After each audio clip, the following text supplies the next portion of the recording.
দপ্তরে আগুন লাগাটাই যৌক্তিক, আগুন লাগাটাই কথা। আগুন যদি না লাগে তাহলে সজীব ওয়াজেদ জয়ের আইসিটি দপ্তরকে ব্যবহার করে লুটপাট এইটা তো প্রকাশ হয়ে যাবে।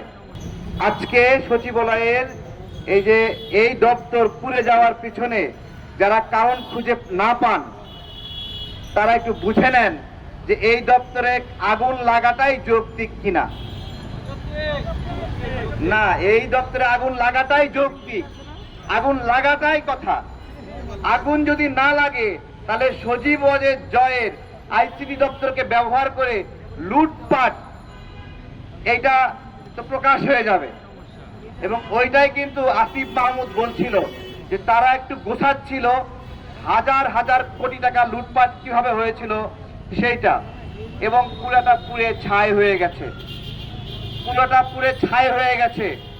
শেখ হাসিনা এখানে এই দপ্তরে এই মন্ত্রণালয়ে কত গুরুত্বপূর্ণ ডকুমেন্ট আছে তার কাছে এটা কোনো বিষয় না, তার কাছে এগুলো কিছু না, তার কাছে এগুলো যে কিছু না তার প্রমাণ হলো বাইতুল মোকাররমের সামনে আমি একটু আগে বলছিলাম সাপ ছাড়ে দিয়ে আন্দোলনকারী নাগরিকদেরকে সে হত্যা করেছিল, 17 জন আহত হয়েছিল, 2 জন মারা গিয়েছিল। সেই ঘটনায় আওয়ামী লীগ নেতারা গ্রেপ্তারও হয়েছিল। ঢাকা বিশ্ববিদ্যালয়ে ছাত্রদের মাঝে বোমা বিস্ফোরণ করেছিল। বাংলাদেশের রাজনীতিতে প্রথম বোমাবাজি শুরু করে শেখ হাসিনা ঢাকা বিশ্ববিদ্যালয়ে বোমা মারার মাধ্যমে। সুতরাং এই বিষয়গুলো আমাদেরকে বুঝতে হবে যে কেন এখানে আগুন লাগাটা স্বাভাবিক, এতদিন দেরি হয়েছে এইটাই অস্বাভাবিক, এইটাই অস্বাভাবিক। আমরা আজকে বলছি এই যে ধরেন আমাদের সীমান্ত দিয়ে মাদক ঢোকে, তাই না? সীমান্তে যারা আছে তারা তো মাদকটা আটকালেই মাদক বন্ধ হয়ে যায়, তাই না? বন্ধ হয়ে যায় না? কিন্তু সেটা না আটকায়ে সারা দেশে চোর পুলিশ খেলে মাদক ব্যবসায়ীদের সঙ্গে, তাই না? ঠিক একইভাবে শেখ হাসিনা যখন গণ অভ্যুত্থানের সময় এখানে পালাচ্ছিল তাকে ধরলেই তো খেলা শেষ, তাই না?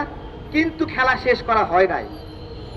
খেলা শেষ না কইরা তাকে পালায় দিয়া এই যে দেশের বিরুদ্ধে লাগাতার ভাবে ষড়যন্ত্র অব্যাহত আছে তাকে ছাইরা দিয়া এখন আমরা চোর পুলিশ খেলতেছি। এই চোর পুলিশ খেলার জন্য দায়ী কে? সেনাবাহিনীর প্রধানের নাম নিলে খুব বেশি অন্যায় হবে নাকি?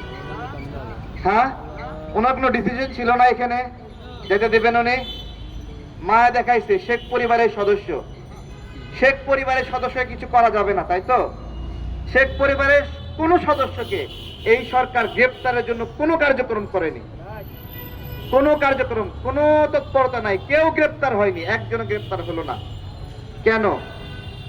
ওইদিকে গ্রেপ্তার করবেন না আর এদিকে গুপ্ত হত্যা হবে, তাহলে দায়টা আপনারা নেবেন না কেন?